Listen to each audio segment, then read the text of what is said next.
भगवत गीता भक्ति योग अध्याय 12 श्लोक 1 से 7 और उनकी दार्शनिक व्याख्या। श्लोक 1।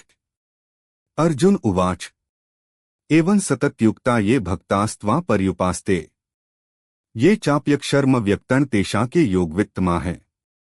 अनुवाद। अर्जुन ने कहा, जो लोग सदा तुझ में संलग्न रहते हुए भक्तिपूर्वक तेरा पूजन करते हैं और जो अविनाशी एवं अप्रकट निर्गुण ब्रह्मा का ध्यान करते हैं, उनमें से श्रेष्ठ योगी कौन हैं? इस श्लोक में अर्जुन ने दो प्रकार के भक्तों की तुलना की है, एक जो साकार भगवान की भक्ति करते हैं और दूसरे जो निर्गुण अव्यक्त ब्रह्मा की उपासना करते हैं।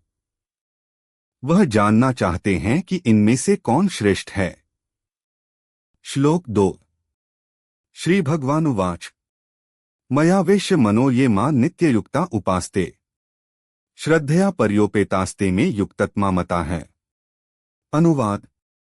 भगवान ने कहा, जो मुझ में मन लगाकर निरंतर योगयुक्त होकर परम श्रद्धा के साथ मेरी उपासना करते हैं, वे मुझे सर्वोत्तम योगी प्रतीत होते हैं।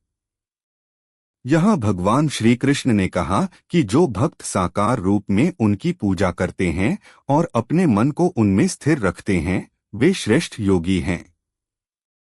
भगवान ने श्रद्धा और निरंतरता को महत्वपूर्ण बताया है।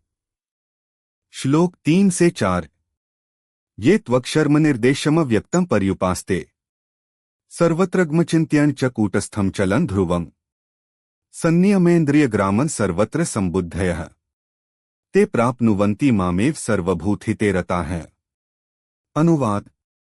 जो अविनाशी अनिर्वचनीय सर्वत्र व्यापक अचिंत्य स्थिर अचल और ध्रुव ब्रह्मा की उपासना करते हैं और इंद्रियों को संयम में रखकर समबुद्धि से सर्वत्र समदृष्टि रखते हुए सभी प्राणियों के हित में रत रहते हैं, वे भी मुझे प्राप्त होते हैं। यहाँ श्री कृष्ण ने निर्गुण ब्रह्मा की उपासना करने वाले योगियों के बारे में बताया है। वे कहते हैं कि जो लोग निर्गुण ब्रह्मा का ध्यान करते हैं और इंद्रियों को नियंत्रित रखते हैं, वे भी भगवान को प्राप्त कर सकते हैं। श्लोक 5। क्लेशोधिकतरस्तेषाम् अव्यक्तासक्त चेतसाम् अव्यक्ता ही गतिर्दुहखंड देहवद्भिर्वाप्यते। अनुवाद। अव्यक्त ब्रह्मा में मन लगाने वालों के लिए कठिनाई अधिक होती है, क्योंकि अव्यक्त का साधन देहधारियों के लिए कठिन है। इस श्लोक में भगवान ने कहा कि निर्गुण ब्रह्मा की उपासना कठिन है, क्योंकि निर्गुण और अप्रकट स्वरूप का ध्यान करना शरीरधारी जीवों के लिए चुनौतीपूर्ण होता है। श्लोक 6 से 7।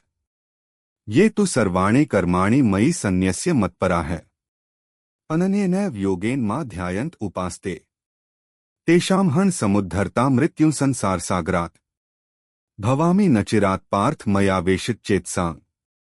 अनुवाद। लेकिन जो मेरे प्रति समर्पित होकर सब कर्म मुझ में अर्पण करके अनन्य योग से निरंतर मेरा ध्यान करते हुए मेरी उपासना करते हैं, उन्हें मैं मृत्यु के संसार सागर से शीघ्र ही उबार लेता हूँ।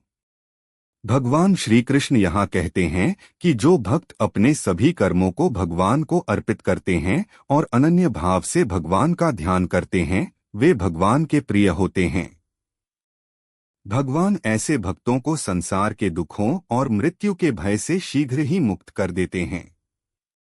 निष्कर्ष। भक्ति योग में भगवान श्री कृष्ण ने साकार और निर्गुण दोनों प्रकार की भक्ति को महत्व दिया है, परंतु साकार भक्ति को सरल और सहज मार्ग बताया है। श्रद्धा, निरंतरता और अनन्यता भक्ति के मुख्य तत्व हैं। भगवान स्वयं भक्तों की कठिनाइयों को दूर करने और उन्हें संसार सागर से पार उतारने का आश्वासन देते हैं।